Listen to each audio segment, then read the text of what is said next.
Hey, yo, it's me, Pops Fan Marmalade, and you're watching the Comics-Related Madness Network. So come get some. CromCon. Hey, we want to shout out to our sponsors, Daytona Beach Comic Con. If you are a fan of comic books, if you're a fan of comic book conventions, and if you like meeting comic book creators and getting comics and comic-related stuff, then you need to make your plans to attend Daytona Beach Comic Con. This year's show is September 7th and 8th. Silverline will be there, so you should make your plans to be there too. We'll see you there. If you like comics and find yourself in the Orlando, Florida area, doesn't everyone come to Orlando at some point in time to see the House of Mouse? But when you're here, you need to make it a point to visit Coliseum of Comics, especially the one on East Colonial Drive. They carry Silverline comics, even a limited edition Coliseum of Comics version of our comics. So, when you go, be sure to ask for Silverline Comics and tell them we sent you. OCD stands for Orlando Collector Deviants. OCD, Steve and Trish. They're a family of geeks who promote geek things, particularly those around the Orlando, Florida area. They're big supporters of Silverline, and we think you should be supporters of theirs too. Go give them some love. If you are an independent comic book maker and you need to get your independent comics made, you need to look no further than Kablam Digital Printing. They print our books, and they do a bang-up job. They're not only trusted by Silverline, but many, many independent comic book makers. Head on over to Kablam.com and see for yourself just how easy it is to have your comic printed by them. And tell them Silverline sent you. Hi, this is Tim TK, host of That Silverline Show on Tuesday. Join us at 11 p.m. Eastern, 8 p.m. Pacific every Tuesday night as we discuss pop culture and the joys of making comics. Hi, I'm Barb Gelber, co-host of Silverline's Wednesday Wham. Join us each Wednesday night as we discuss comics, literature, movies, and anything else that may catch our attention. I'm Roland Mann, and I host Silverline's Silver Sunday. Join me every Sunday at 8 p.m. Eastern as we make mine Silverline.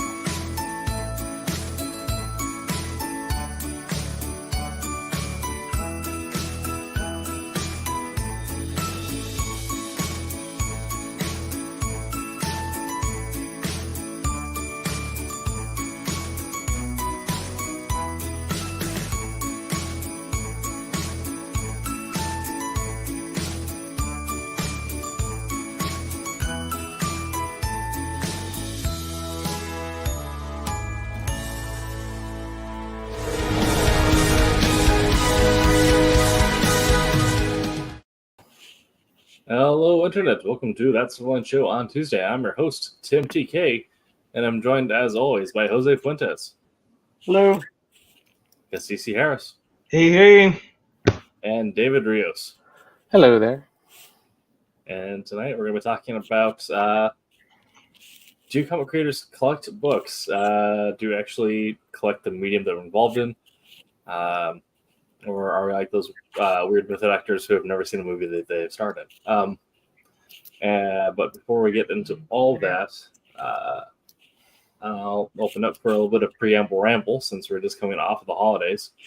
And ask everyone how their Hanukkah, Christmas, Kwanzaa, New Year, whatever they choose to do, how that all went for them. So I'll start with Jose, since Jose has been away for a little bit. I have been away for a while.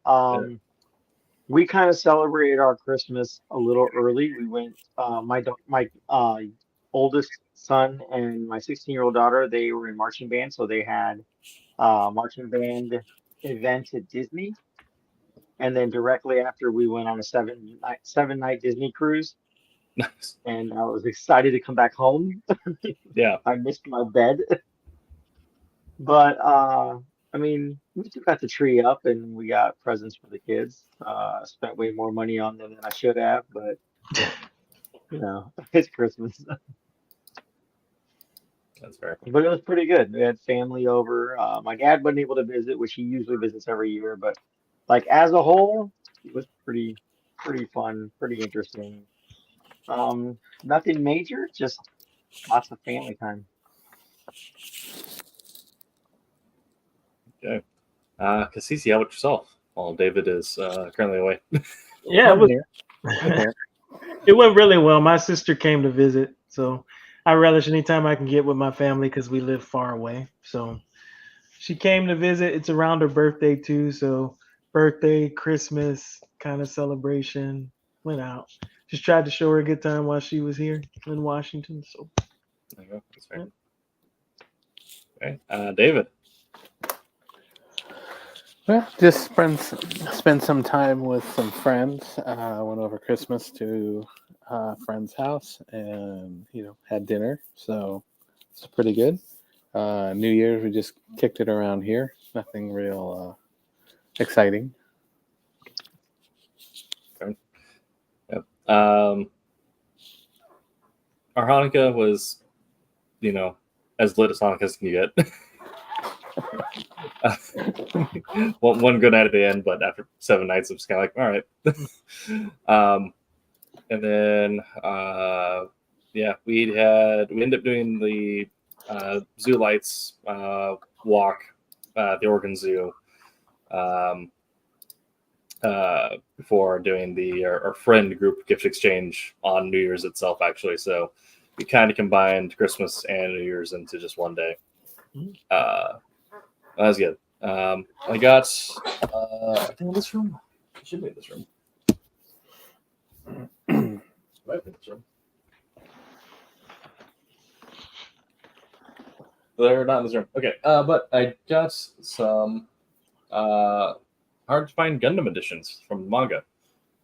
Nice. Yeah, so those are dope. But that was, I don't know, so this is exciting, but glad for it to be over and to not have to worry about driving to so many places and dealing with so many people. Right. Yeah, that's one thing I'm pretty happy about is that we actually spent Christmas at our house this year. You know what I mean? Right. Like, Yeah. I didn't have to go anywhere. Yeah, the commute is one issue, and then also it's like the amount of like people either in my space or doing some people in like one space just at once. That's one of the things like I'm glad this is one time of year. Yeah. Yeah.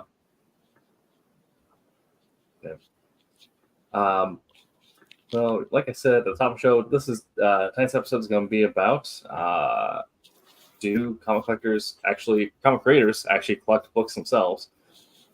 What methods we might employ, how we choose to collect, as well as different purposes for collecting. Because I don't always collect books for enjoyment, whereas I believe the typical comic enjoyer will collect stuff they're interested in primarily. So we'll be getting into the reasons why and all that. But first, I'll open up the floor. I'll just ask everyone at the table. Do you collect comic books? Have you done so in the past? Do you do so currently? Did you do so more before you got into comics? Or have you found that as you create comics, you end up increasing the rate at which you collect? I find myself spending way more money on comic books than I used to. Yeah. When I first was like collecting heavy into comics, and I wasn't even sure what I liked. I just wanted to buy everything because I wanted to find something to read, right? Mm-hmm. I mean, I was dropping probably anywhere between like $50 to $60 on comics, and then I had to streamline that down to the things that I liked, which ended up being, Detective Comics and some X-Men, but mostly like I like stuff that are like noir-esque or Elseworlds, right? So Sure. the stuff that's like alternate reality stuff, I like that, or post-apocalyptic stuff, I like that. But then I went to art school and I bought some comics, like for myself to read, but the school had a vast library of DC Comics trade paperbacks. And Nice. so I spent a lot of my free time, what free time I had in art school, going through as much of that library as I could. And then after, like during that time, I was buying comics, but most of what I was buying was like stockpiling. I started buying a bunch of blank covers and just putting them off to the side because I Nice. knew I wasn't going to be able to do much with them at the time, but eventually I was going to be able to like work on blank covers to do or sell it like shows and stuff like that and do commissions on.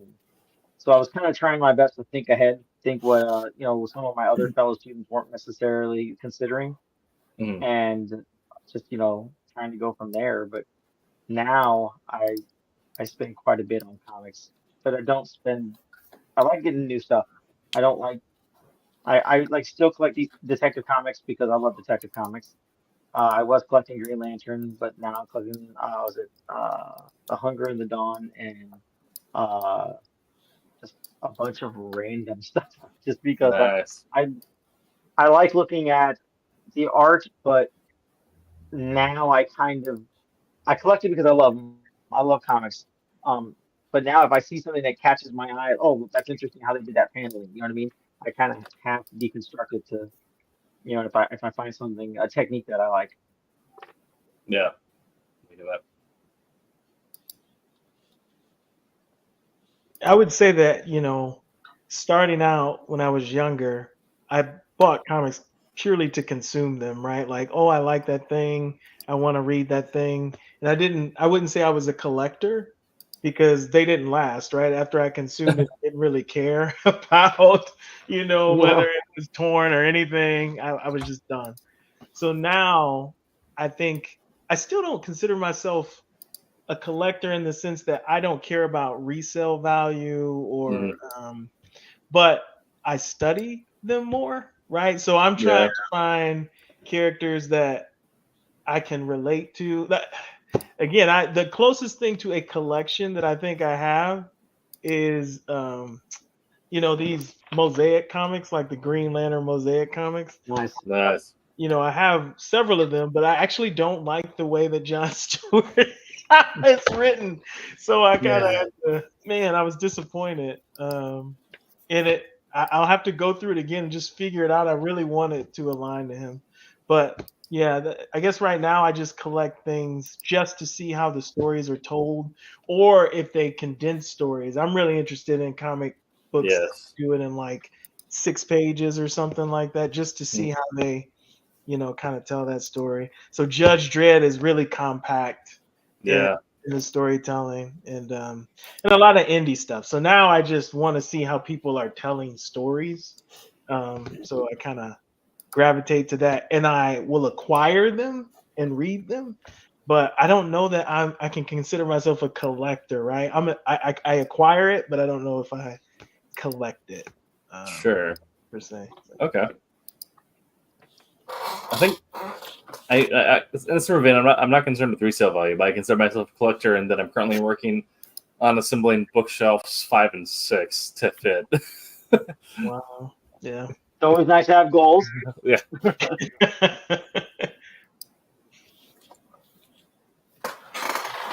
All right, I guess it's my turn. Yeah. I've been collecting reading for a very long time. I did take a break for a while. Yeah, I basically collect stuff I like, whether it be stories, writers, artists, interesting ideas, something that just pops out at me. There's some like I said, some standard artists that I like to pick up their work, kind of all across the range. I've mentioned David Nakayama before. I like some of the Scotty Young stuff. Just kind of all around. I mean, obviously, I love some of the classic, like Jim Lee, McFarlane, stuff like that. But yeah, I just go through and see what picks my interest. I'm a longtime collector of X-Men. Like I said, I had a big area. And sorry, I gotta get this cat out of my lap. Come on. No problem. Cece, what's the cat doing at David's house? I know one of them. You can have them. I got three here. Definitely pick one. I got three here. But yeah, long time. I have a pretty extensive run of X-Men. I have a pretty hardy run of like Grendel mages because I love Matt Wagner's stuff. But I have some of his DC stuff, like his demon work and I have some, not enough of the Sandman Mystery Theaters. Sure. Nice. I do need to work on those a little bit more, but I like I said, I love his work. So it's always been a fan thing. A lot of my stuff is not in great condition. I wouldn't consider my stuff, grading any of my stuff. Cat's trying to get back up again. But the stuff that I do, I usually try to take care of when I read it and stuff. My wife is kind of the opposite. She's, I think, a little more like a Cece. She's not afraid to break the spine, and stuff like that.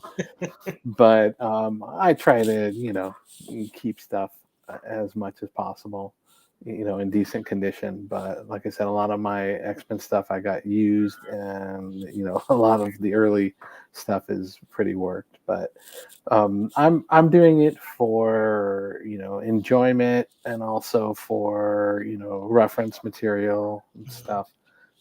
See how coloring's done, see how artwork's done, and just kind of wide spectrum. I enjoy it. I do spend too much on it, but yeah, and I also try to support some of the people as well.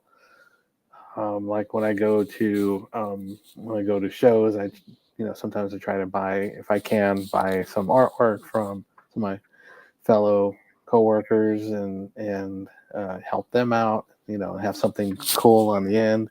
Right. Like I have just one piece of art I have is I colored the last page of Storm #2. It Nice. was done. It was done by Terry Dodson, and the last page was a one page of Mikhail Rasputin, who is wearing this like metal skeletal armor with a big red cape drenched over him. So I was lucky enough to go to one of the shows and find that he was selling the artwork for it. So I now have the Nice. black and white line art with a printout of the coloring that I did, and I also have the book. So that was something that was really cool to me. I mean, it's not, you're not like, oh my God, I have one of Jack Kirby's original pages type thing, but this one had a lot of meaning to me. So it's something that I really wanted to get and was really cool. So Definitely. In the chat, Madness Comics Network, I believe that is Pop's Fans at, said they collect comics, nothing much more than select indies and old stuff. And that is fair. For myself, I try to collect a mix of stuff that I have been following since I was younger, as well as just new, strange, and weird things. So I have a growing collection that I also spend too much money on. It's probably gonna be a recurring theme. Both physical and digital, and we'll get into why it's a mix of both. But yeah, I think just over here I have copies of Fear Itself from Marvel sitting on that desk. In the other room, like I said, I have a bunch of Gundam and stuff. can't go wrong with Gundam. Yeah. Right. And a lot of my older comics that I collected when I was younger were floppies. But I found now, since actually getting into it, mostly collect trades or hardcovers. And it's not always like the same team that I follow or same people I'm interested in. I find myself doing a lot of shopping based off of what has the strangest or coolest sounding premise. So I'll spend a lot of time just going through on like the Comixology or Amazon page, reading like descriptions of comic storylines, like the blurb, the paragraph blurb, and then taking those into my comic shop and asking if they have them. One thing that's kind of cool is, I found like Image, for example, they have a bunch of their first issues up on their site. Yeah. So it doesn't require any kind of purchase to go and sample something. So, Yeah. so there's some good options there to check out. And then if you're a floppies person, as Tim references a lot, then you can, like Tim was saying, go into your shop and see if you can get something if it does pique your interest. Yeah. Feel that, being able to go and look at a complete full first issue is nice, rather than, like 5 pages of a sample. But Yeah. I found that I need to start collecting some stuff from PKO, because they release things in the way I like it, where they just wait until the series is complete and then they release it as a book or as a collection of books. Like that. Anytime that a company gives up like some sort of free samples, also that's a lot of confidence on the company's part. So like, we don't need to make the first issue because we know that it's going to sell. But yeah, I like that strategy quite a bit. there's the cat. Yeah, there it is. I have my door closed, so I won't be joined by either of mine, but Cassisi and David to meet our cat quota for the night. Well, the cats run the house over there, so No. a human, you're in the way of my camera. Exactly. Pretty much. There you go. So I mentioned earlier that I have a mix of both traditional print and digital comics. Something we talk about quite a bit because it seems to be an ongoing argument in the comic space. So I'll open the floor and ask you guys: do you prefer buying traditional print or digital, or do you prefer buying digital? And are there cases in which you will consider buying the method which you don't prefer? I prefer traditional. I prefer having the book in my hand. I can take it everywhere I go and read it. But I will say during COVID, I actually bought digital books just because I couldn't get to my local shop to get books. Yeah. I think I like the physical, but that won't stop me from getting digital, if that makes any sense. I think it's just easier for me to read physical copies. I just don't have a good, my phone is too small for me to read something like that, and I don't want to sit at my computer necessarily to read a comic all the time. So just being able to like pick up and just read somewhere. I don't know, it's more convenient for me, but yeah, have to get one of those A4 size Kindle readers. Yeah. Right. And I just got one for Christmas, so there you go. Yeah, that might change, but we'll see. I always prefer to have the physical, but there are exceptions.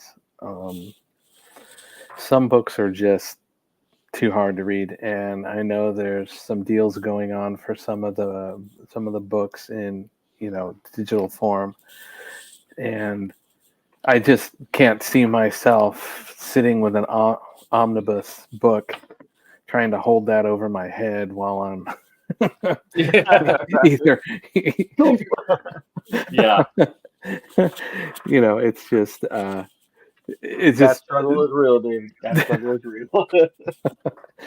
So I'm not against the digital thing as well. So one of the nice things is some of the or most of the Silverline books that I've bought the physical have also come with the digital. So there's some advantage there. And I tend to have, I've got iPad, I've got different Kindles. I have, one of the small 7-inch Kindles, which is really nice, that I can just stick in my pocket if I go somewhere. And it's big enough to read. The 8s are a little better, but it's still something that I can do. And I do a lot of reading of some of the novels, some of the Star Wars novels that I read in that format as well. So I like both versions, but I like having the physical thing as well. If I'm at home and I can do it, I usually like to read the physical one. But Yeah, kind of to the point there. If you're reading this late at night and you fall asleep, and that's going to break your nose.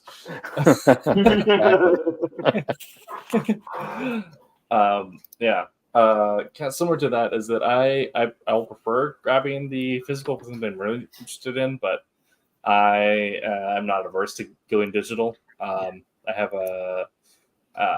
and usually what I really go in digital for is for stuff that I wouldn't normally read. I have the Comixology Unlimited membership, so they do their own independent runs. So it gets introduced to a lot of like writers and artists that I wouldn't necessarily be introduced to otherwise, as well as just going through and seeing, who they picked up, like what Valiant books are on there, or what Image books are on there that I might not be drawn to in my local shop, or even going down the annals of stuff from Marvel and DC that I may not normally read. But for me, it's free, so why not? The other thing is, like this deal, the deals and sales and stuff. Like there are some times where Star Wars books are like $2, or they have something super cheap on Google Books or on Kindle. So at that point, I figure, why not? Mm-hmm.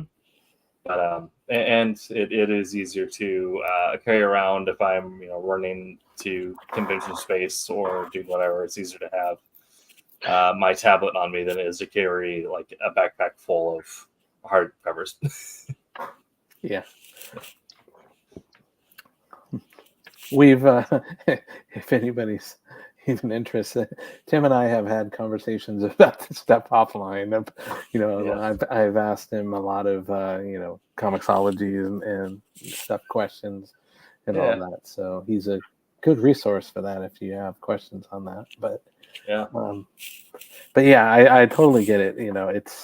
But there's a lot of just like any of the other media things, there's a lot of options. So you've got Comixology stuff, you've got the independent, the manufacturers themselves. So your Marvels, your DCs, and stuff like that are unique. So all vying for your subscription. So it's just a matter of if you go that route, what's the best way? Me, I prefer to get the stuff if I can. If I'm going to actually invest in something, I usually will try and get a digital, purchase a digital thing if it's on discount or something like that. Right. And I know with like I have Prime, so there's some books that come up on Prime Reading that are free to check out and do. So I'll do that, which is great, because with the talk of the James Gunn stuff, there's some of those graphic novels that have popped up for free Prime Reading and stuff. So definitely, yeah. That's another thing too, is the publishers are they're aware of trends and like discussions around their books. A lot of times they'll end up pushing stuff through to Prime or Unlimited as it gets more popular.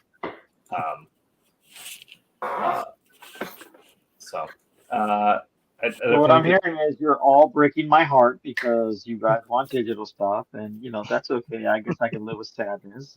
Well, like I said, I also have 6 bookshelves of physical stuff, so not to mention the crates that are underneath those bookshelves.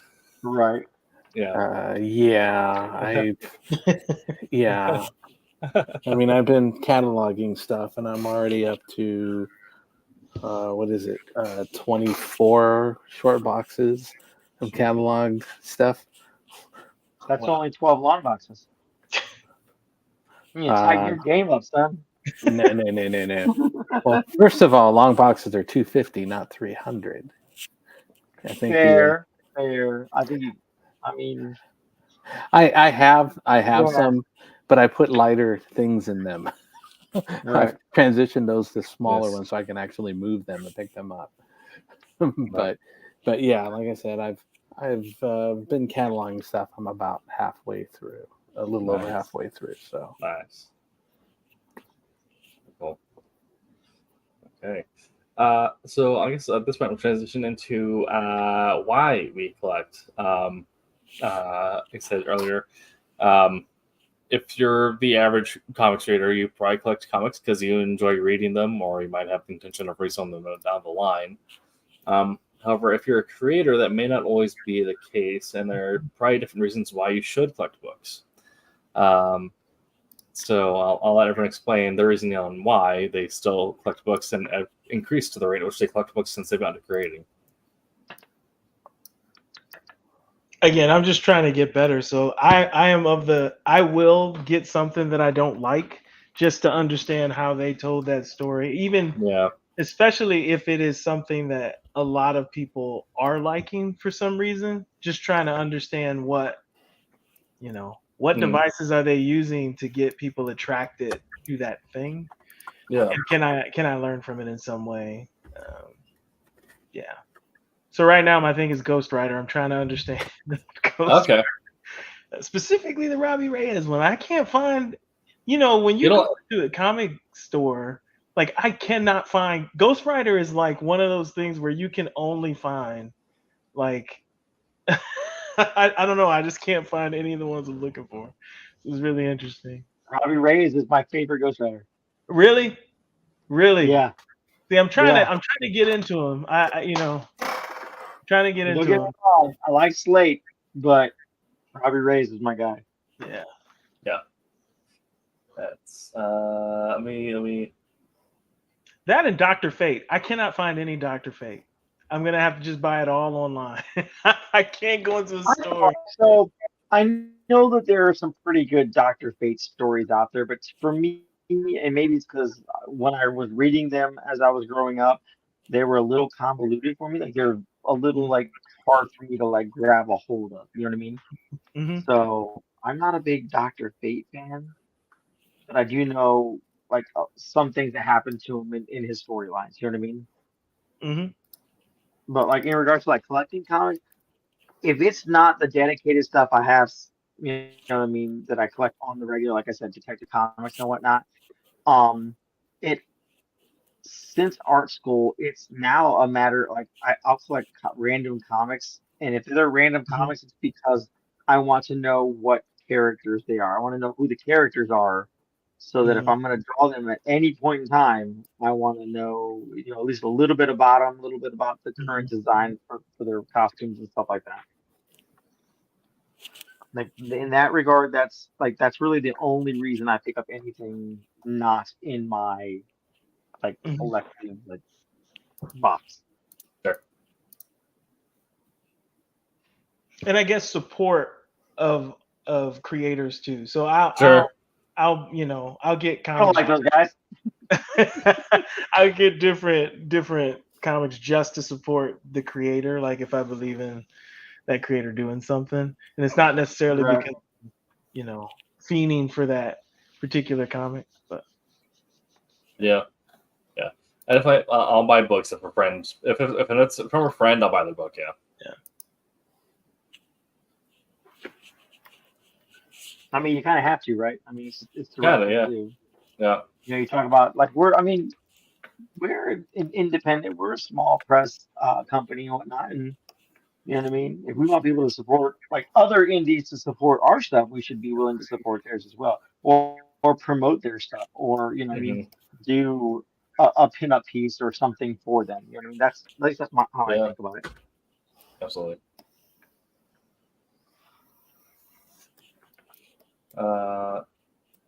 Yeah, David, what are your thoughts before I get into my own? Well, I pretty much brought it up a little bit, about why I collect and all that. And, part of it is supporting people, part of it is reference, part of it is just enjoyment. Yeah. So it's kind of across the board there. That one. Yeah. Back in the day, it was different. I mean, I still collect for enjoyment, but definitely more so back in the day. Now, like you said, I might buy something I'm not necessarily interested in, but usually, like I said earlier, I'll go through and see what has the weirdest description, and I'll usually try to find those because I want to find strange and unusual stories, because if that can get published, then what strange and weird stuff can I come up with? Mm-hmm. Yeah. It just reminded me of something that I saw in the current previews.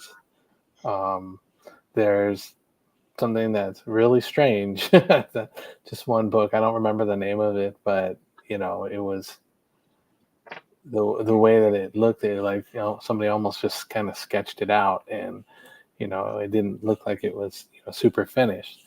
So yeah, there's a lot of things that people will put out, and I think that type of book seemed like it was something that somebody just wanted to put it out and have fun with it. So Yeah, I see what you're talking about. So definitely. And also be like things of I'll go find I'll hunt down by specific writers, because if there's a writers whose style I like a lot, and who I feel like has influenced my own, I'll go through and find everything that Neil Gaiman has put out. And regardless if I'm jumping into the middle of Hellblazer, I'm just there to study how he does dialogue and storytelling. I don't care about necessarily the story around it. that's kind of something that I've been kind of lucky, because had been collecting for so long. Is I have a lot of those, like the earlier Sandman books, the Death, the High Cost of Living, the original floppies, not the trades or anything like that. So I do have some stuff that I collected for this reason or that reason. I enjoyed initially, and it's nice having them. I have weird stuff like a bunch of the martial laws. So some really weird stuff. A lot of the Lobos, some of the Simon Bisley stuff, and cool things like that. And speaking of which, if anyone's interested, Neil Gaiman's Marvel 1602 is on Comics Illustrated Limited right now. He tells the story of Dr. Stephen Strange as if it is the year 1602 in England. Is that the basis for the What If 1602 episode? Yeah, I believe so. Yeah. Okay. I haven't watched That was cool because didn't they have, was it 1602 was it 1602 something New World or whatever, where they were in America? Yeah. Captain America was an Indian, Native American, or something like that. Yeah. That was pretty cool. I read that.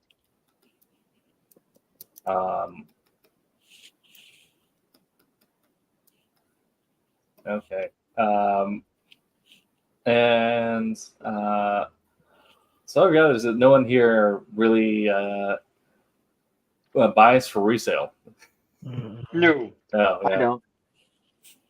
That seems to be I know some people who work in the business side of comics, management, accounting, all that stuff will do that. But from what I've encountered, that seems to be an entirely a consumer side of things, not necessarily creator side of things. Yeah. Well, I can tell you, I used to work for the comic store back in the back in the day, back in the 90s and 80s, most of the 90s, but I did see a lot of those fads, and yeah, I did go through and buy multiple copies of things, but I just saw what a degree of at that time, when you had the big splash of Image and all that stuff, where you would see people come in and buy cases of Spawn #1, right? One person, and it's like, oh, I'm taking this and I'm sticking it away for resale later, and being exposed to that, and that had a degree of burnout on a lot of that stuff for me. It's like, okay, I may have bought a couple of copies here and there, or one to keep nice, one to read, or back when I was a kid and all that stuff. It's just nowadays you look at the amount of different covers for the content and all that. It's like it's so impossible. I was looking through, and I think Transformers #1 has something like 19 different covers available. It's like, so that kind of stuff kind of burned me out on a lot of it. So I shifted more toward, what I like, and if I like the covers and I can get some for, for cover price and all that, I'm fine. But when they want you to buy them, and so and so company is a $30 cover because it's limited. Yeah, like the 1 in 10s and the 1 in 20s, 1 in 50s. Yeah, 1 in 250. Yeah. That's insane. I saw one. It was like, you can get this cover. It's like $360, and I'm like, no, no. So, yeah, that's my thing. I kind of tried getting extra copies of this, and and it paid off on some things, but having them. But I've never sold anything, so ideally, basically, it didn't pay off because I have money sitting there. But yeah, there's they drifted away from doing the multiple comics covers for the most part, unless I like the covers and it's a key specific one. So It I feels don't like mind various covers personally. it feels like it would be such a different mindset to look at something for resale value. It's not that you couldn't do both and appreciate the work and learn from the work and enjoy the work of what went into a comic and do stuff for resale value, but it seems like they're just vastly different focuses. Like, assessing something for its value and the timing of when you get it and when you should resell it is like a completely different ballgame. This story could be complete crap, but if it's trending and you know that it will get resale value, that seems like a very different focus, even a skill set. Even the knowledge that you have to assess that is probably a lot different than. Well, one of the things that I was gonna kind of segue into, I don't know if it was on your plans, was the aspect of the collectibles. Yeah. And one of the big things for me was the collectibles end of it is something that has just completely burned me out of anything, because I have seen the cutthroat, go to cons and people are they've got 5 people in line and they're going through, and then this guy goes out and the next he joins, and now those 2 people go, and then they join, and those 3 people go, and I see people with passes, special passes that it may be some like an ADA pass or something, and you just see people that are not ADA that are taking advantage of it, and it's the resale buying. You can't buy something because the resellers or the bots have gone through. So resale is just something. It's a hard market to do, and I have no interest in it. And the people that have done it just kind of really burned me out on it. So that's what I always found like super strange, is going to a convention and seeing people who are in the merchant hall for all 3 days, and they're not going to like the cosplay shows. They're not going to any creator panels. They're not going to any previews. They're just the paid door price to then pay more money in hopes of flipping a profit down the line. Yep. And there are people that will pay and freaking just bring wagons of stuff. The first time I know a guy that does that. He's not a wagon so much, but he definitely takes a lot. And most of it is because he wants to get a signed autograph remarked for himself. Yeah. But there's definitely some I know that he takes in there for resale.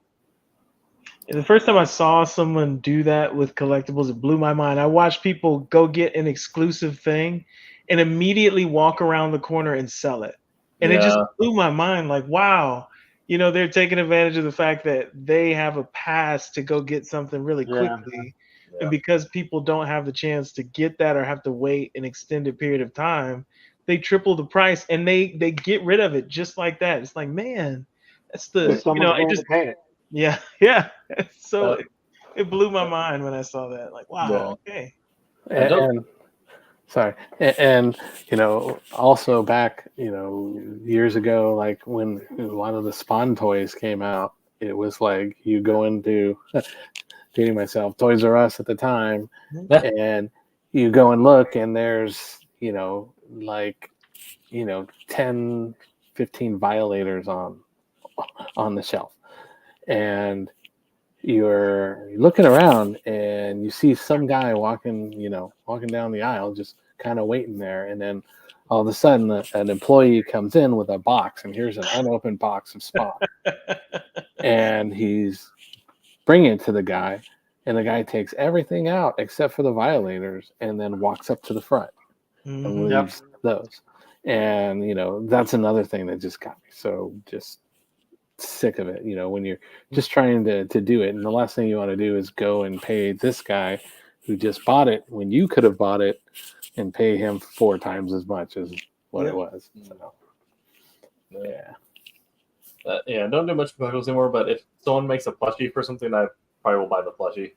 There you go. my Puchita from Chainsaw Man, which if you have not read Chainsaw Man or watched it, I definitely recommend it. Yeah.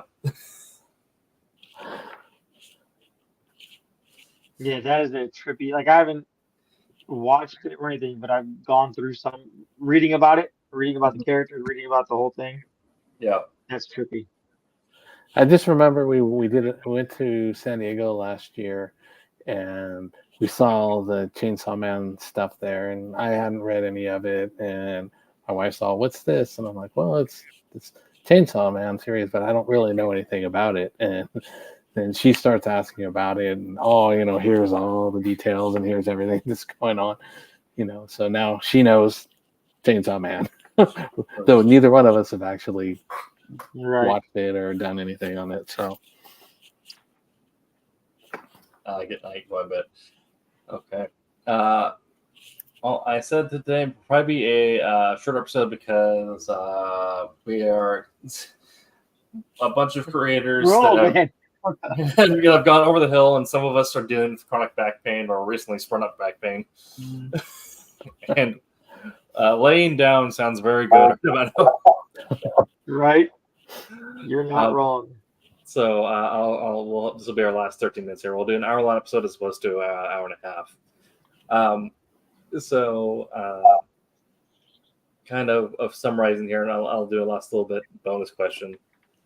Our last bonus question here. I know some people who collect for resale do the hidden gem dives where they go through cons and all the back boxes and go to the back corners of the shops trying to find the hidden number ones or hidden first appearances. I already said earlier that I enjoy finding comics based on how absurd they are.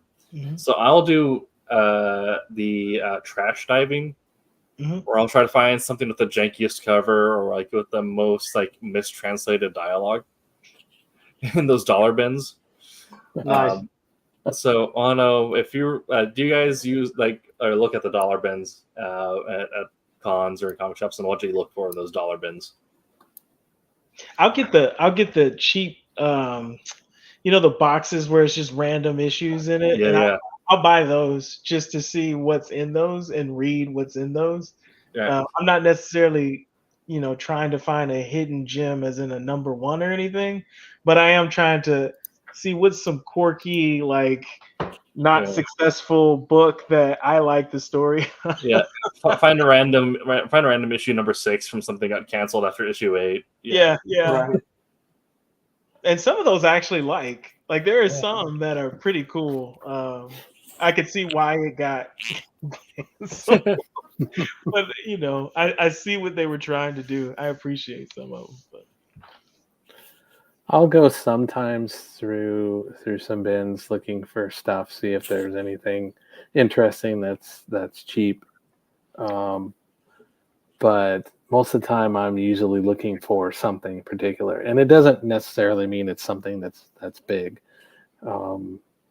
Sometimes they may be big, sometimes I may go when I go to convention, say, I'm looking for this, and it's like, well, that would be in our, in our discount bins, or, Yeah. and I'll go look. But I usually go with a purpose of something, for whatever reason, or what I'm looking for. Like, I've just had been repopulating a bunch of my Ultraverse stuff, so I got a lot of stuff from whole bunch of different sources. So, Nice.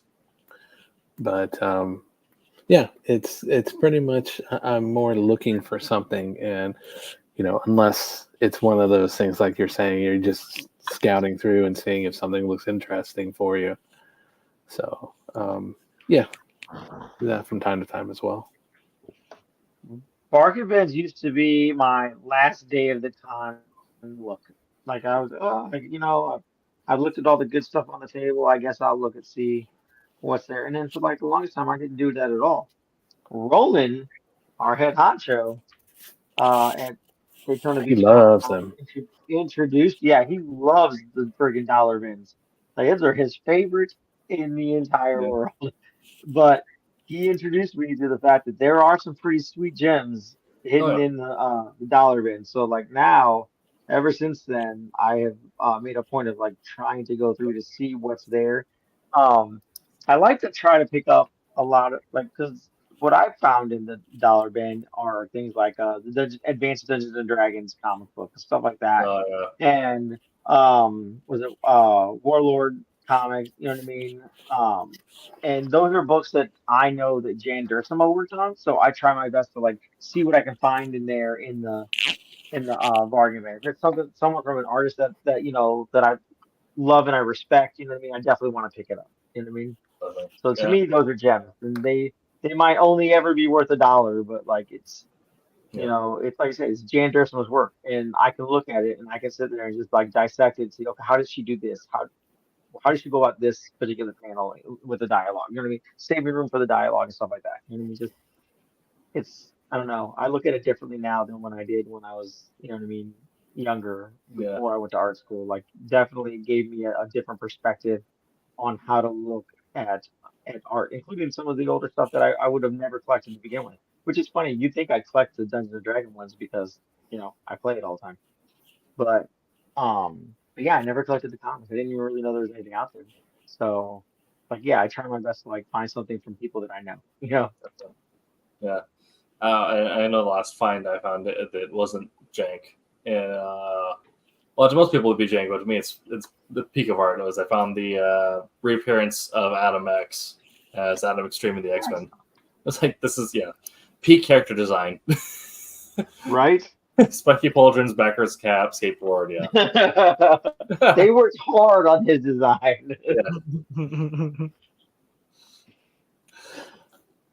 Yes, you also find some of the early work of some of the big name artists. I mean, Yeah. come on, you got your what is it? Infinity Inc. and Spitfire and the Troubleshooters that McFarlane did. I like Infinity You've got like the Alpha Flights that Jim Lee did. A lot of those. Beta Flight's in there. Yeah, you'll find some early stuff from different people there. That's kind of cool too.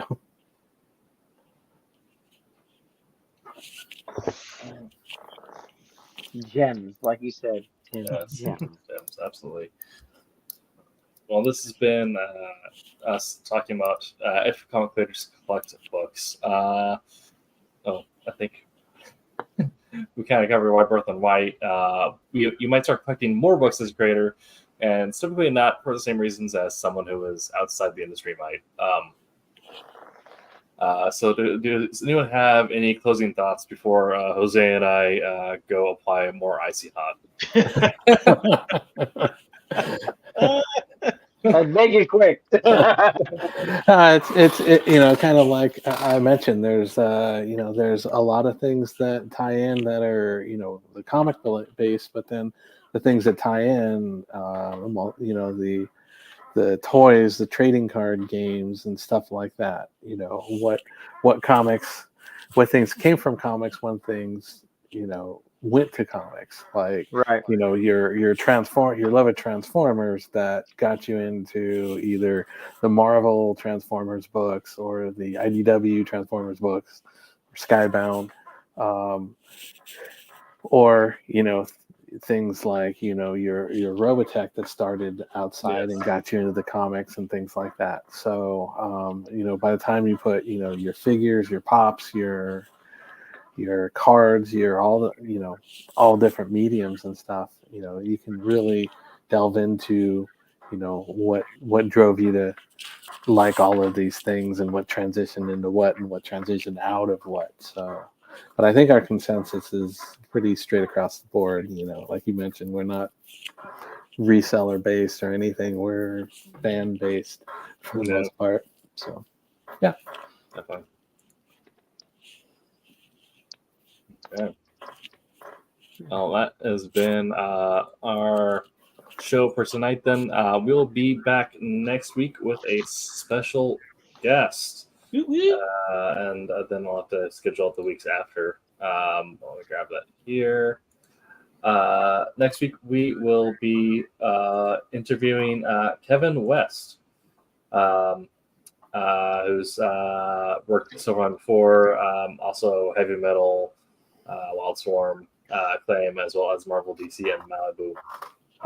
So make sure to come back next week for that. It's sure to be a fun time. And check out Wednesday Wham and Silver Sunday, 8 p.m. Eastern on those respective days. And head over to silverlinecomics.com to buy yourself some of our comics, as well as stay up to date on all of our news and collect our merch. Who knows? You might be able to resell it for more someday. Right? We have cool shirts. We have all kinds of stuff. Yeah. Well, right? I've got my Trump shirt. Just got that ready and clean, washed up, and sizing out of it and everything. So, there you go. Yeah. Okay. We'll see you all next week. But until that time, where did I put it? Oh, there it is. Mine Silverline. Mine Silverline. A little bit. I know. There you go. My name is Ross Ritchie from Boom Studios, and make mine Silverline.